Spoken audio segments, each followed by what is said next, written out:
Se escucha bien. Gracias, Carlos, por la presentación. Agradecerle también, por supuesto, a toda la gente que estuvo acompañando durante todos estos encuentros en esta participación del seminario, que por supuesto la variedad de temas y la profundidad también de los temas que fuimos abordando y trabajando o presentando a lo largo de las distintas clases no son temas fáciles. Y de hecho también quizás en ciertas ocasiones eludimos algunas cuestiones que tienen que ver con datos históricos o datos puntuales biográficos, y nos introducimos o aprovechamos también el tiempo para abordar directamente las problemáticas y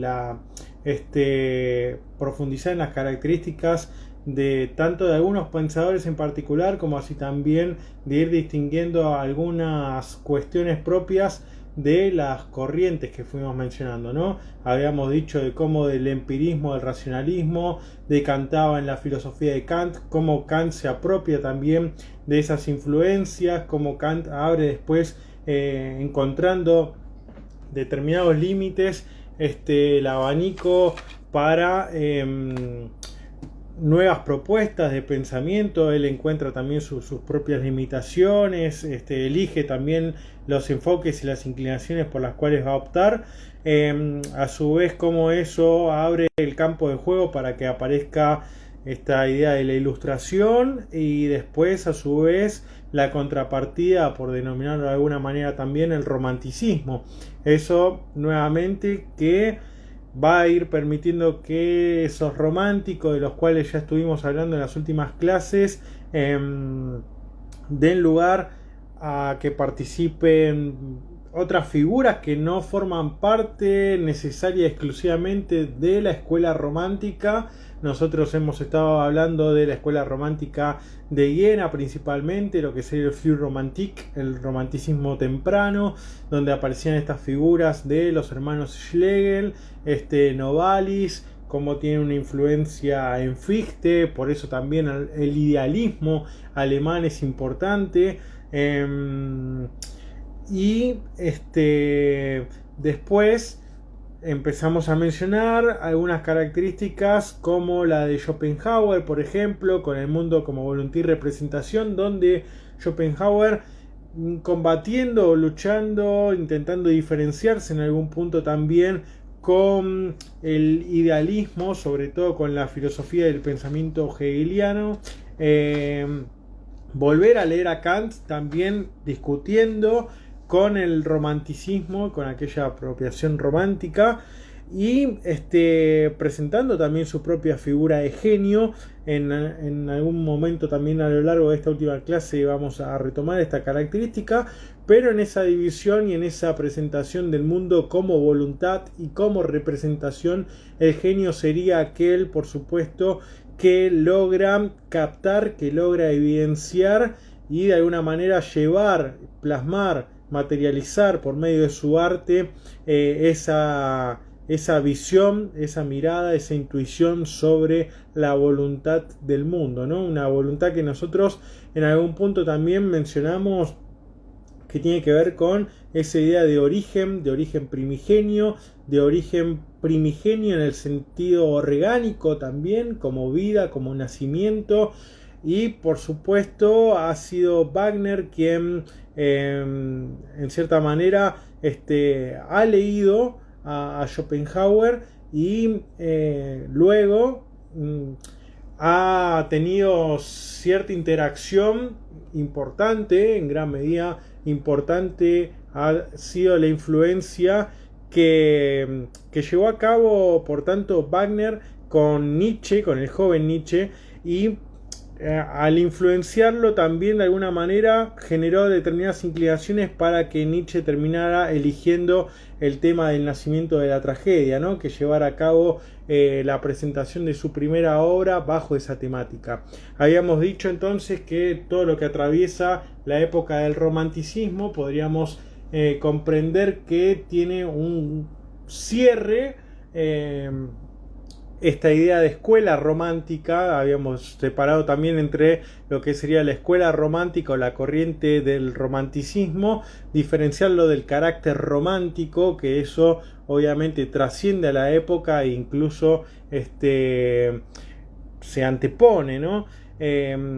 Entonces habíamos terminado la clase anterior mencionando ciertas características del anillo del Nibelungo, donde por supuesto se aborda en lo que se denomina la Gesamtkunstwerk, en la obra de arte total wagneriana, todas las problemáticas y todas las caracterizaciones en los personajes que aparecen de lo que intentó llevar a cabo y lo que intentó a partir de todos los pensadores anteriores poder plasmar y transmitir el romanticismo. Ya desde esa diferencia que nosotros hicimos post-Kant en la aparición del Sturm und Drang, sobre todo con la aparición de la figura de Schiller, con esa propuesta en las cartas sobre la educación estética del ser humano o para la humanidad, donde hay una opción por la vía estética, en esta cuestión literaria que ya toma el círculo de Iena, con ese nuevo estilo de escritura y de enfocarse en la novela literaria, donde aparece una idea de la nueva mitología, que nosotros ya habíamos estado conversando también, y que todas esas temáticas, todo ese carácter de los personajes que se arrojan en un amor intenso, que tienen esta mirada también de combatir ciertos estratos y valores morales establecidos, y intentar poner en discusión también la cuestión del poder con el amor. Todos esos elementos convergen en el drama musical wagneriano, y sobre todo en el anillo del Nibelungo, que en ese drama musical aparecen todos los elementos de Wagner, ¿no? De los dramas musicales anteriores, Tannhäuser, Lohengrin, después aparece también el de Tristán y Isolda, posteriormente me parece que viene el tema de Parsifal, donde si bien muchos elementos tienden y buscan esta inclinación hacia una nueva mitología, hacia transmitir una mirada política con un horizonte y un proyecto de sentido hacia el cual poder guiar y conducir a la comunidad, a la sociedad, a la cultura, de intentar dar un mensaje por medio de la obra de arte.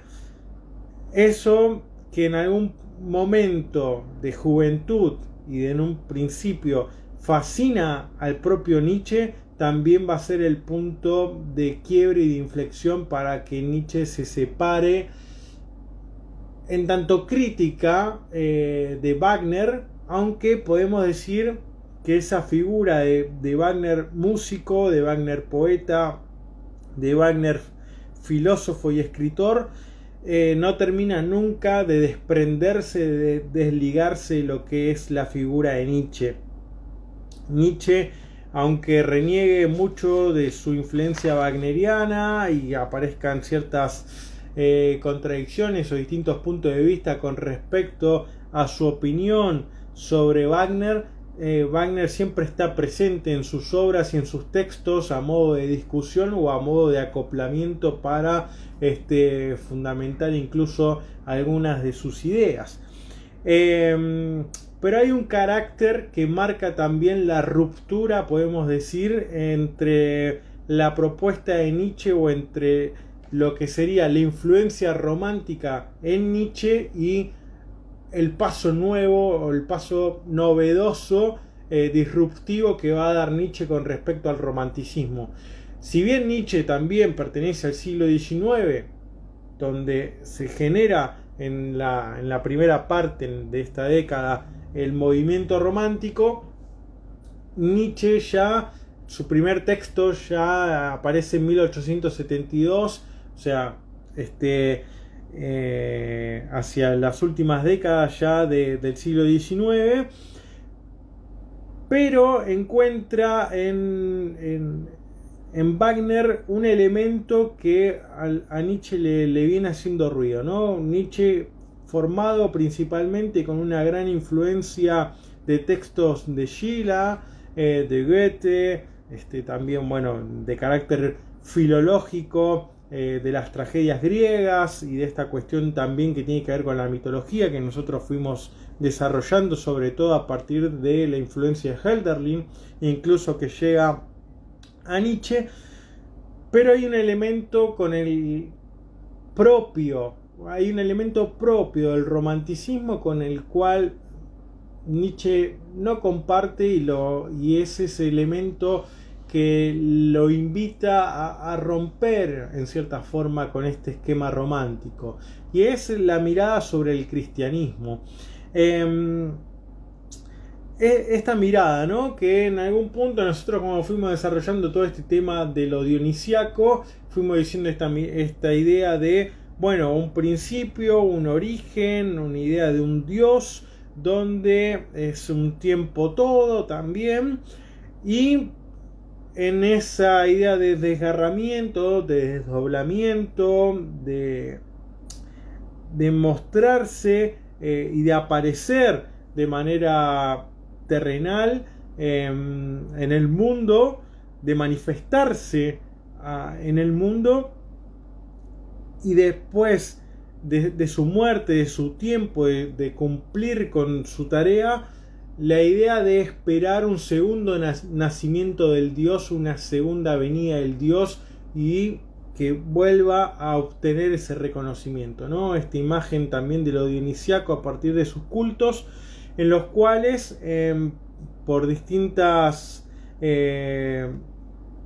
según las distintas regiones, los distintos elementos a partir de los cuales se le brinda ese culto a Dioniso, se espera esa segunda venida o esa nueva venida, ¿no? Hay cultos ahí que tienen ese carácter cíclico, y eso lleva también en la lectura de los románticos a equiparar o a hacer una suerte de analogía con la idea de Jesucristo, ¿no? Con la idea de Jesús.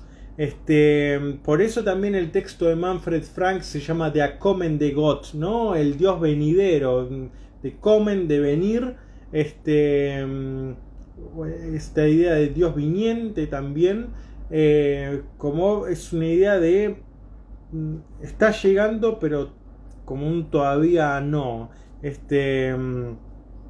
noch nicht, esta idea de todavía no, o no todavía.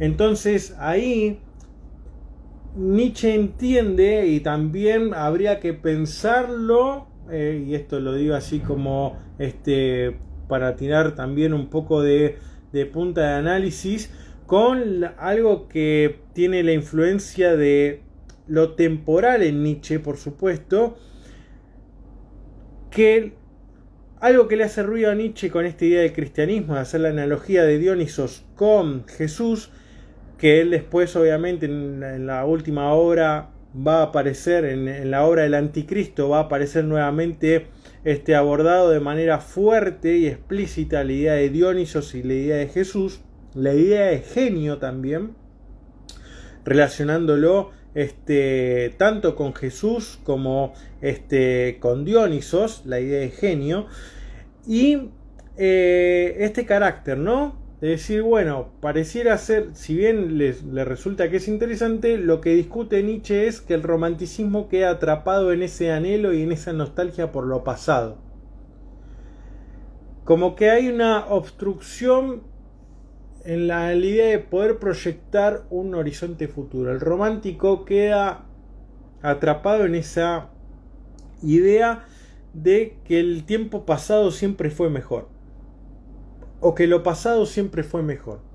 Entonces eso le permite en ciertos aspectos a Nietzsche romper con la influencia romántica que él tanto se apropió a la hora de formar su texto de El nacimiento de la tragedia, con también los textos de juventud que va exponiendo en la Universidad de Basilea cuando él llega y empieza con su formación clásica y sus primeros cursos también.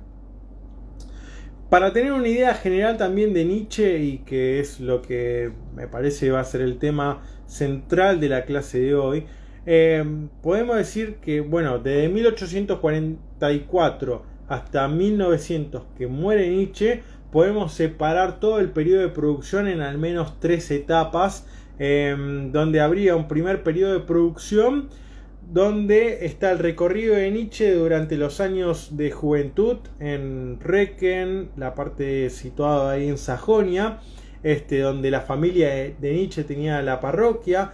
Después, con el fallecimiento del padre, se traslada Nietzsche y su familia a Naumburg.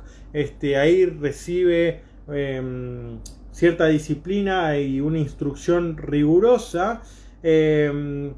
Comienza también con las clases de piano, porque podemos decir, bueno, en esta idea también de Nietzsche como persona y como persona genial, lo que de alguna manera atrapa a Nietzsche es la música, la poesía, la literatura, los textos antiguos. Después también todo lo que tiene que ver con determinados artistas de la pintura o de la escultura. Va a aparecer, por ejemplo, Durero, mencionado también en algunos textos, la figura del Laoconte,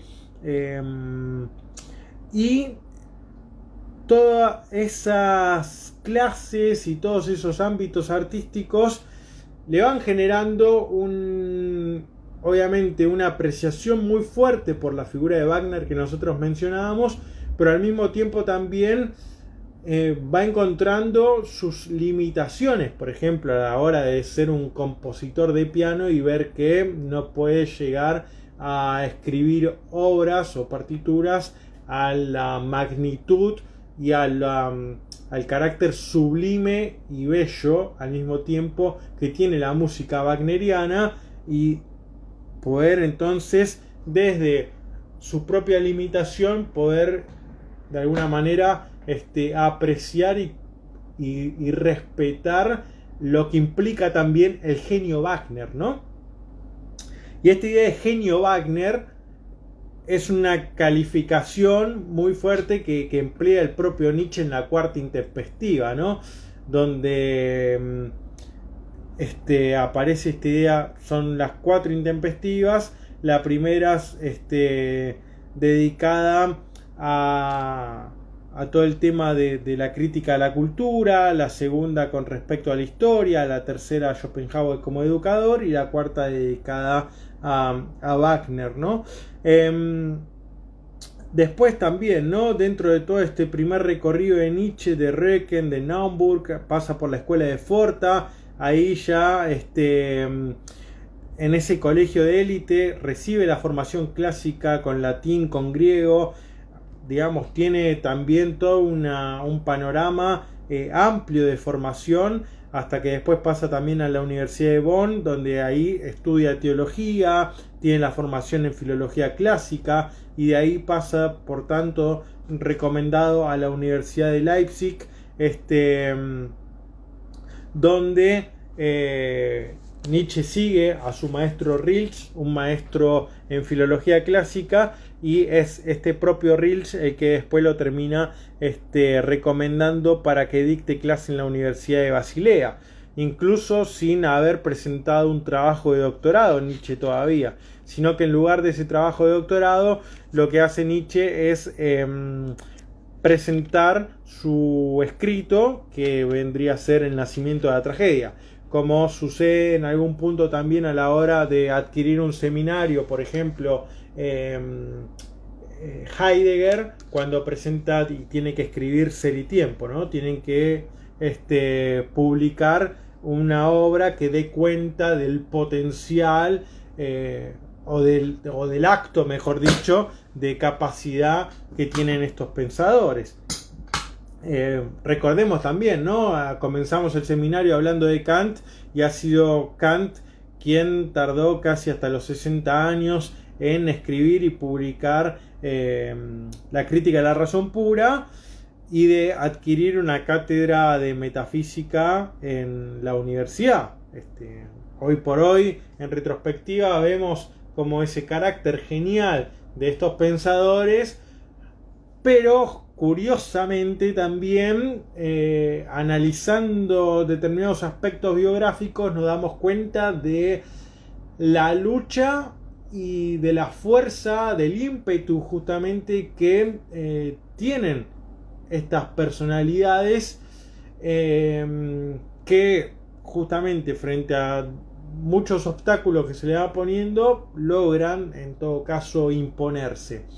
Y esto tiene una mirado así como acabo de describir, tiene que ver con una mirada sobre el genio que postula Nietzsche, sobre todo en su segundo periodo de pensamiento, y que también vamos a abordar a continuación. Entonces, recapitulando un poco ese primer periodo de producción, todo el recorrido de Recken, Naumburg, Forta, la Universidad de Bonn, hasta que pasa nuevamente a Leipzig, donde da clases, ¿no?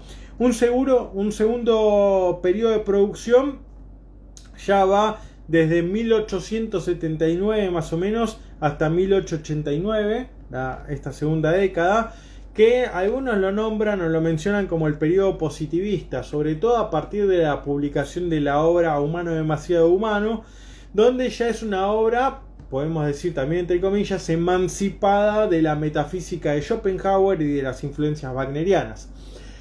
¿Qué tiene que ver con esta emancipación de la metafísica de Schopenhauer? Bueno, nosotros decíamos que en El nacimiento de la tragedia, con esta influencia de Hölderlin, con esta influencia de Schopenhauer, con esta influencia wagneriana, es una idea de genio, en tanto genio del mundo, y ese genio del mundo es el genio que desarrolla la voluntad del mundo. Hay una genialidad que es la expresión de la naturaleza, y esa expresión de la naturaleza es la muestra de una unidad que ha sido desgarrada, que ha sido corrompida, que ha sido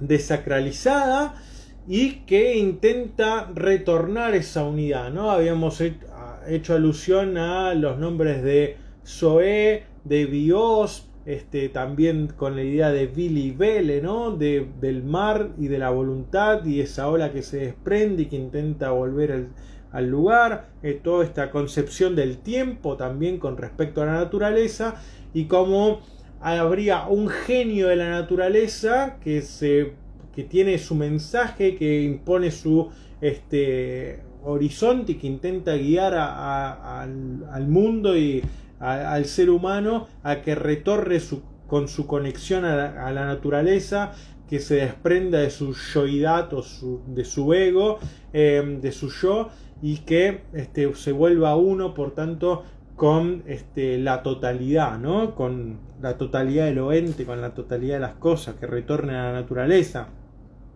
Ahora, ese genio es metafísico en el sentido de toda esta perspectiva que venimos analizando, de que, bueno, ¿no? Se ubica en un más allá, se ubica en una voluntad, solamente es accesible una visión dionisíaca del mundo a partir de ese velo y de esa representación que impone la tragedia, ¿no? Toda esa influencia schopenhaueriana, wagneriana, ya en este segundo periodo del 79 al 89 más o menos, de alguna manera Nietzsche rompe con esa influencia metafísica y intenta buscar otras vías de acceso y de comprensión también del arte y de lo genial.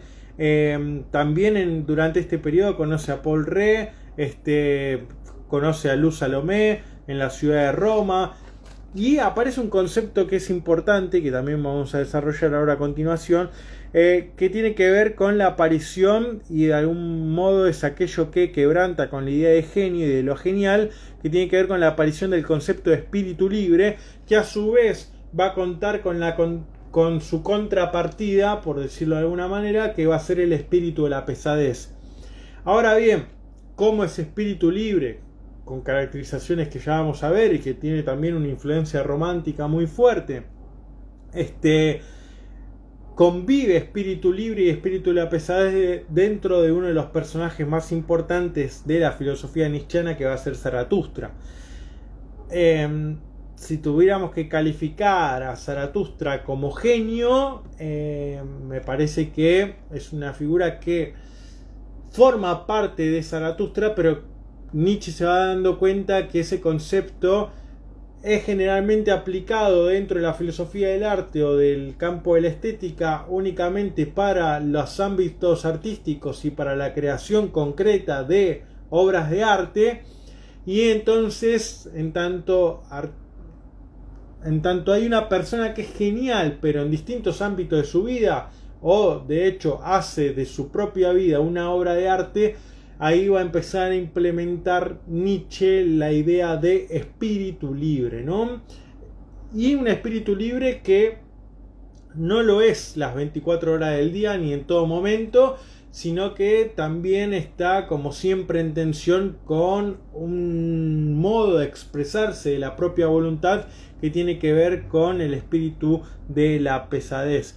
Entonces, ya desde que comienza esa obra, Así habló Zaratustra, me parece que para tener también en cuenta una idea es que desde el prólogo ya vamos a encontrar todos los elementos que van a estar integrados o que van a formar parte de los 4 momentos en los que se divide Así habló Zaratustra, la obra. Pero dentro del prólogo, en los distintos epígrafes que van apareciendo, se van desarrollando todos los conceptos principales o fundamentales, por denominarlo de alguna manera, de lo que es el pensamiento ya de un Nietzsche maduro, de un Nietzsche posicionado, y que intenta hacer resonar su pensamiento. Y un tercer periodo de producción, ya pasado así el texto de Humano demasiado humano, Así habló Zaratustra, El crepúsculo de los ídolos. Un tercer periodo de producción donde aparece sobre todo los últimos textos ya para Genealogía de la Moral, El Anticristo. Después también está el otro texto de donde escribe también su autobiografía, Ecce Homo, se me había ido el nombre.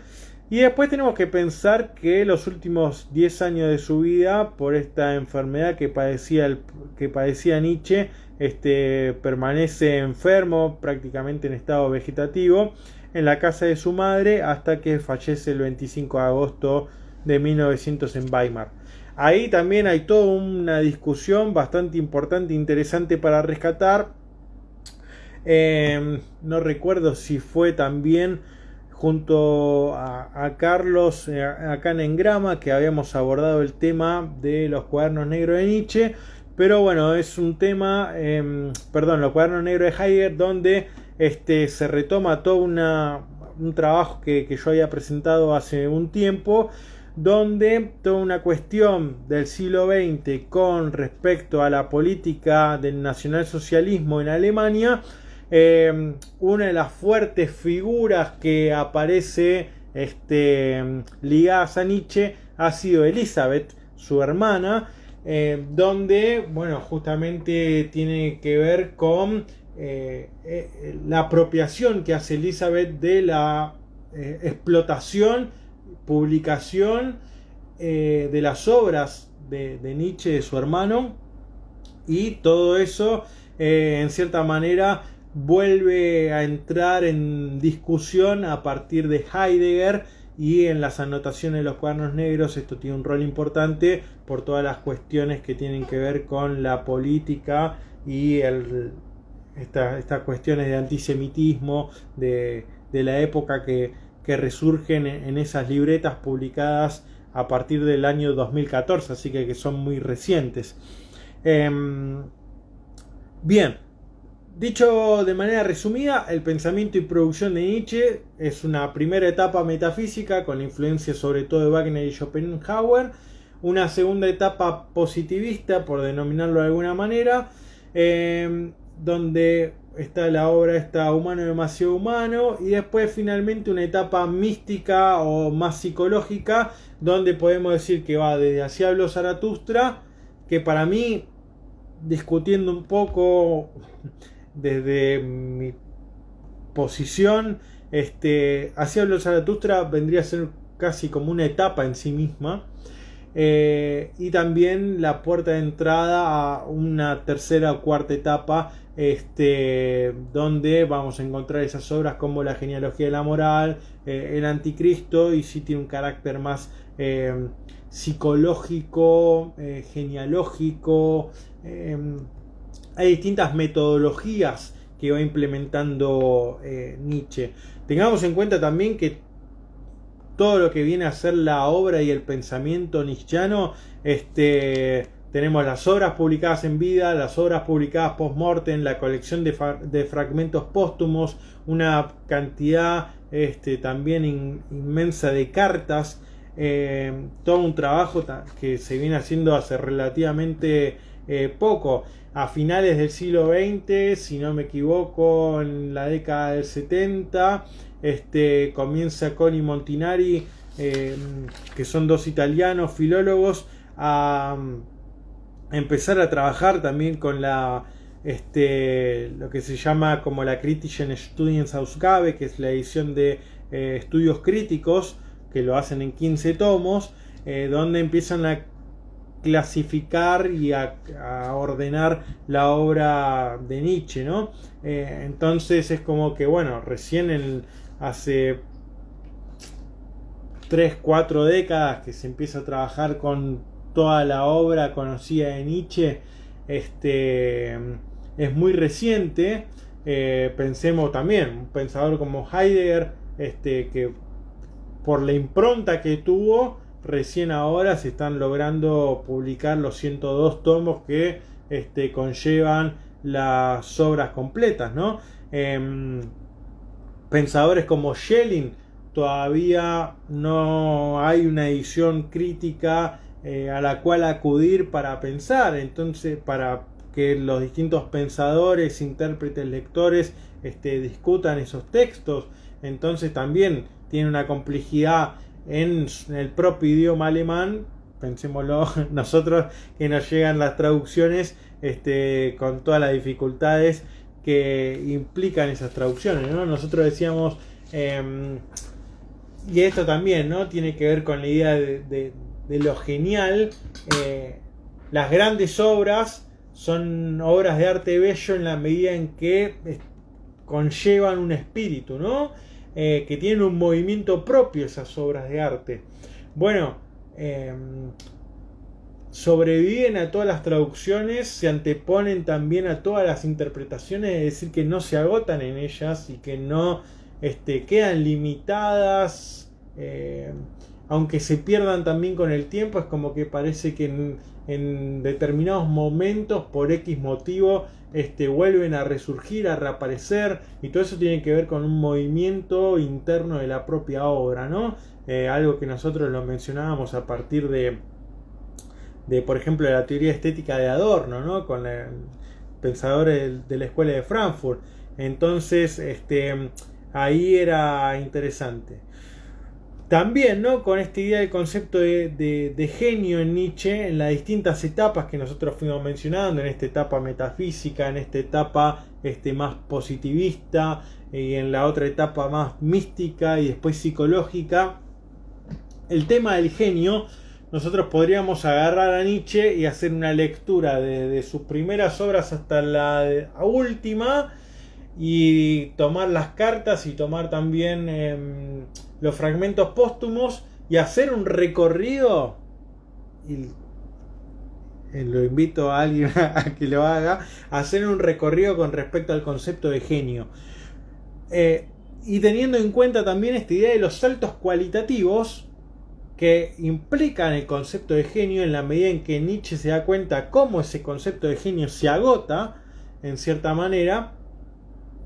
Porque, bueno, ¿qué sucede cuando Nietzsche ve que esta idea del arte puede extenderse más allá de la implicación meramente artística, y entonces arte en tanto modo de vida también requiere una genialidad, y empieza a usar el concepto de espíritu libre, y cómo se da cuenta también que esta idea de espíritu libre no logra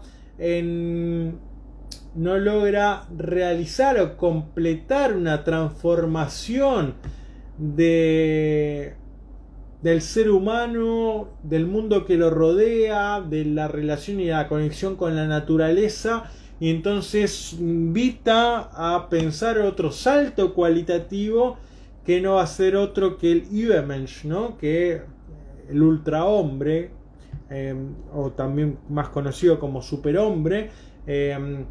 Habría que discutir y analizar estas traducciones y estos usos de los términos. Ultrahombre viene oltreuomo, una traducción italiana que propone Bátimo, que es esta idea de más allá del hombre, ¿no? Y con el prefijo über. Pero bueno, ¿qué es lo que sucede, ¿no? En esta primera etapa, pensemos, así como fuimos dividiendo esas distintas etapas, en esta etapa metafísica, el genio es un artista metafísico. El genio, si bien aparece esta idea del medium en un sujeto que recibe y que media con su arte ese mensaje de la naturaleza, a la hora de estar mediando está siendo, diría incluso Kant en esta terminología, como un pincel, ¿no? Es el pincel del genio del mundo, es el del artista del mundo, y también de esta idea del héroe, que el héroe en su acción trágica transmite un mensaje que está por encima de que está por encima de lo superficial, de lo cotidiano, de aquello que se escapa, y que justamente es el genio aquel que logra ver lo extraordinario en lo ordinario, ¿no? Aquella mirada que nosotros veíamos de lo romántico. Toda esta primera etapa tiene esa influencia de Schopenhauer, de Wagner, del romanticismo en general. De hecho aparecen citados Schiller, los hermanos Schlegel. Hay toda una discusión con respecto también al modo de mirar la tragedia. Y sobre todo que el nacimiento de la tragedia, nosotros habíamos dicho, está dividida en estas tres partes, ¿no? Casi a la idea de lo dionisiaco, como Sagreo, Baco y Iaco, como nacimiento de la tragedia, muerte de la tragedia a mano de Sócrates, y renacimiento de la tragedia a partir de la aparición del drama musical wagneriano. En todos estos momentos en los que Nietzsche, en esta primera etapa, utiliza el concepto de genio, generalmente la palabra genio está acompañada de un adjetivo o de algún complemento de especificación. No quiero entrar en demasiado en detalle complejo, porque habría que ir a ver y a leer los textos, sobre todo bueno, en el idioma alemán. Pero bueno, aparece por ejemplo Genius y Genie, que son los términos en los cuales se utiliza el término genio en alemán. Y aparece por ejemplo Genius der Gattung, que es como genio de la especie. Después también genio apolíneo, genio dionisiaco, genio lírico, visión del genio, genio del mundo. No aparece como esta idea de genio sujeto y propiamente genio sin más, ¿no? A esto quiero apuntar. Genio de la especie, genio dionisiaco, genio apolíneo, visión del genio, genio del mundo. Y esta idea de, como dijimos, ¿no? Del sujeto artista, cuando habla de este carácter, no habla, no menciona como que hubiera meramente un genio, genio sujeto, sino que cuando intenta señalar a un sujeto, ahí habla de artista. Ahí habla de Künstler. Kunst, die Kunst, si quieren lo escribo en el chat. Cuando habla de artista, por ejemplo, usa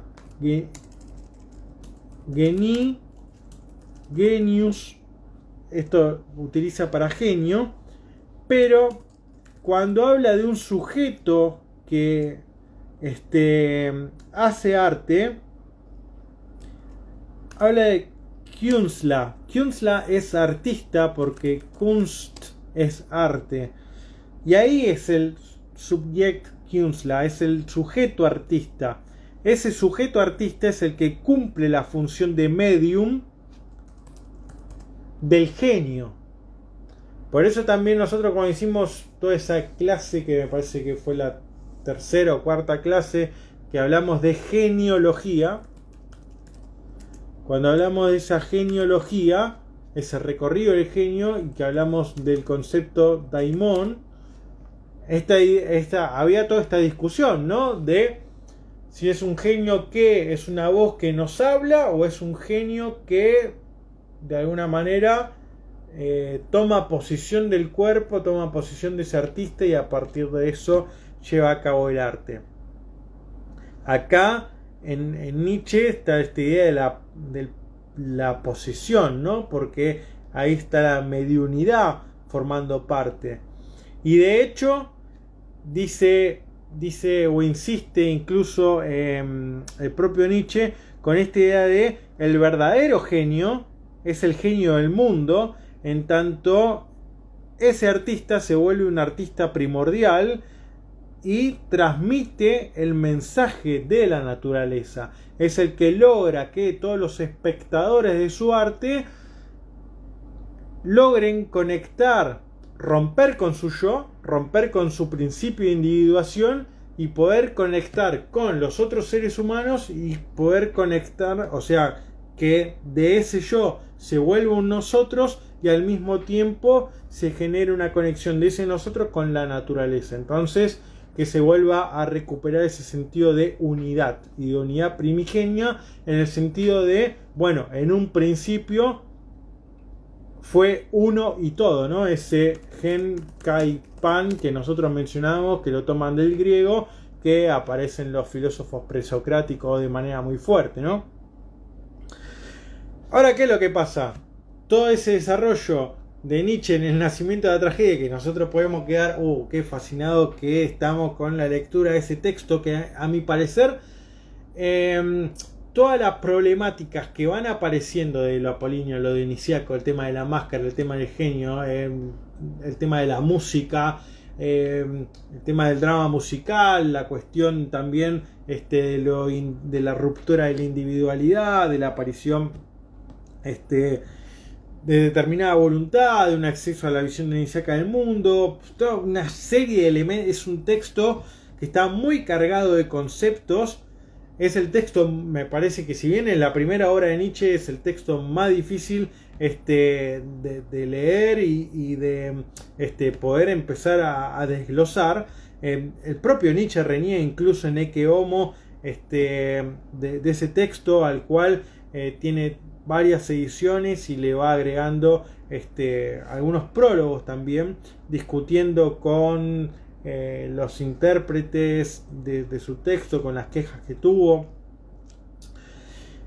y que sin embargo, más allá de toda esa problemática, es un texto que obviamente fascina, atrapa, y que muchas veces generalmente los lectores aparecen o se adentran en ese mundo de lo dionisiaco o de Dionisos por Nietzsche, desconociendo quizás que eso viene de toda una escuela y una influencia romántica muy trabajada, muy abordada. Es curioso porque, bueno, hasta incluso el propio Nietzsche dice: yo soy el filósofo de lo dionisiaco, ¿no? Como vendiendo en algún punto de que él es el que realmente o verdaderamente viene a traer y a poner sobre la mesa de discusión y de debate filosófico el tema de Dioniso. Él se posiciona incluso como el iniciado en los misterios, ¿no? Y que toda esa complejidad de la obra, entiendo yo, y me parece que en algún momento lo había leído en algún texto, no me acuerdo si de Colli, de uno de los filólogos que estudió, que trabajó en la edición crítica de las obras de Nietzsche, como teniendo en cuenta este juego y esta idea de, bueno, en la complejidad laberíntica, conceptual, que implica descifrar y decodificar esa primera obra de Nietzsche, El nacimiento de la tragedia, implica como una suerte de procesión, como una suerte de ritual iniciático en los misterios. Así de oscuro resulta ese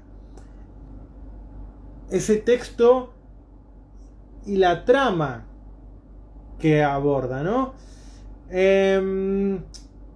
A ver, algo así también lo mencionaba Colli, yo en algún momento lo había encontrado en uno de sus textos, que me parece que es Introducción a Nietzsche o Nietzsche, sin más, Colli, y lo está diciendo alguien que, o sea, trabajó en los textos originales para llevar a cabo la edición crítica, ¿no? Entonces, por otro lado, también uno piensa, es un Nietzsche muy joven, más allá de toda la preparación que tenía, como para realmente estar escribiendo, estar pensando en toda esa trama y complejidad de elementos que exceden a lo conceptual del texto, ¿no? Pensémoslo con esta idea también de todo lo que nosotros hablamos de los elementos que forman parte del culto dionisiaco, de todos los rituales iniciáticos, de toda esta cuestión de las sectas y de esos grupos minoritarios que tienen también esta influencia órfico-pitagórica de las distintas regiones. Hablamos de la isla de Samotracia, de la región de Tracia también, de Eleusis, de Tebas, etcétera, etcétera. Mencionamos un montón de lugares en los cuales se rendía culto a este mismo dios bajo distintas máscaras y distintos elementos. Ahora que Nietzsche aborde todas estas cuestiones y además el estilo de escritura implique ese juego laberíntico de Teseo y Ariadna, en el cual a su vez el lector en ese trabajo se va iniciando en los misterios, ya es un plus que me parece que nos sobrepasa todo. Es súper interesante. Yo te lo dejo ahí para el que quiera averiguar también sobre esa temática, está más que invitado. ¿Qué es lo que pasa con todo esto?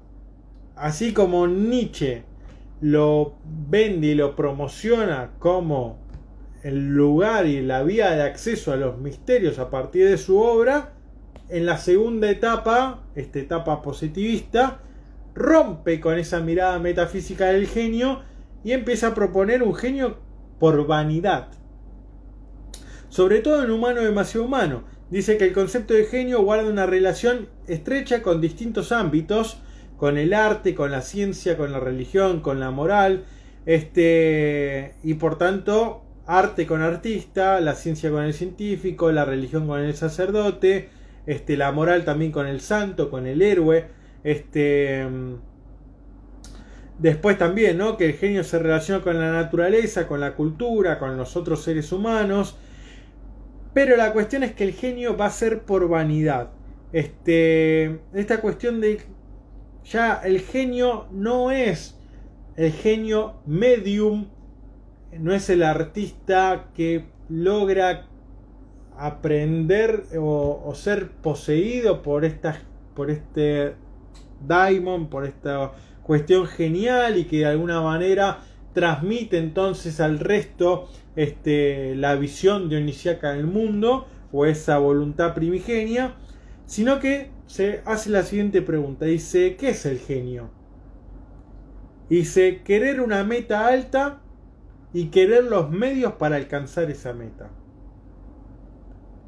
Entonces acá no hay la pérdida de la noción del yo, en tanto hay una posición de un genio, de una entidad, sino que hay un querer, hay una finalidad y hay un proponerse las metas y los medios para alcanzar ese fin.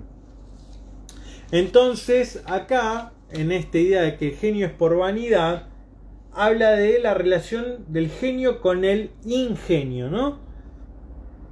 Esta ingeniosidad en la manera de buscar medios para resolverse frente a determinadas circunstancias, para buscar utilización del cálculo frío, de ser paciente, de buscar las ventajas. Eso tiene que ver con el genio, con lo y el carácter ingenioso del genio.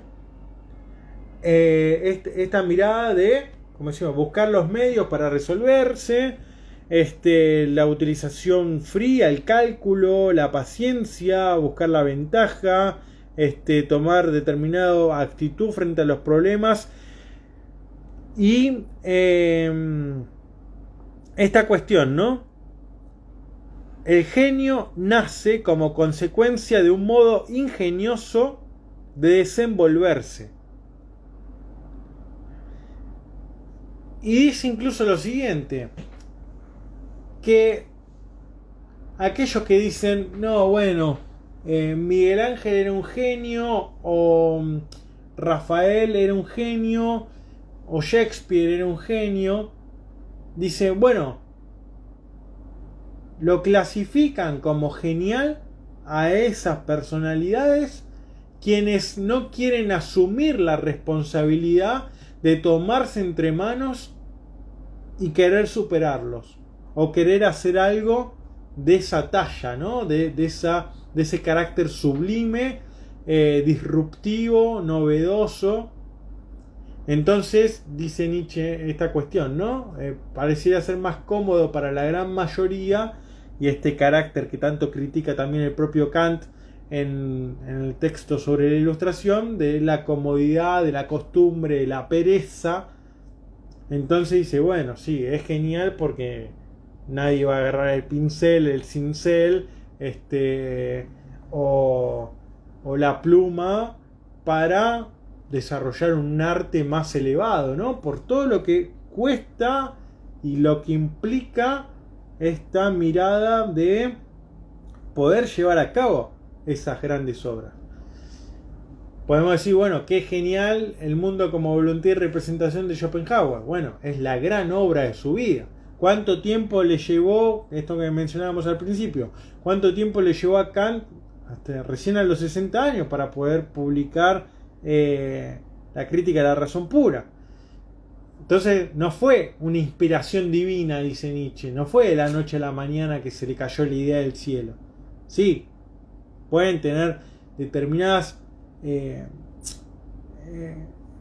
haya esos momentos en los cuales se les aparece y se les cae esa idea, pero hay todo un trabajo, ¿no? Hay toda una constancia, un esfuerzo, esta cuestión del ingenio también.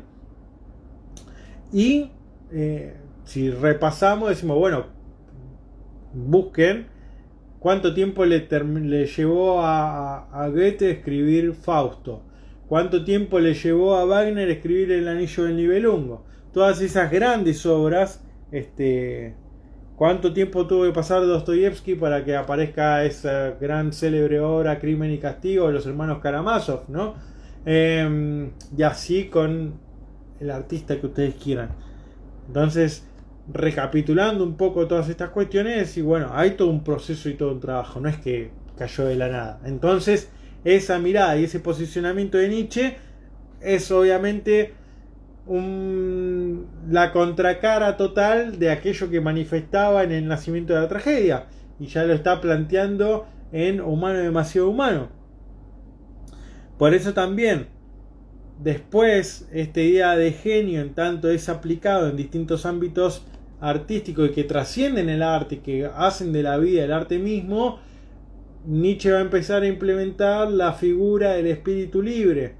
Esta idea de, bueno, la vida misma implica ascensos y descensos, y el texto de Zaratustra comienza, ¿no? Dice así, después de que habla el sol y hace todo este giro, que aparece también el águila y la serpiente, y que aparece toda esta idea del eterno retorno, de la sabiduría y demás elementos, que tienen que ver incluso con esas transformaciones del espíritu que nosotros mencionamos más o menos, con esta idea del camello que obedece, del león que busca la libertad, de la otra cuestión del niño en tanto inocencia, en tanto juego, en tanto ruptura también de los valores morales establecidos.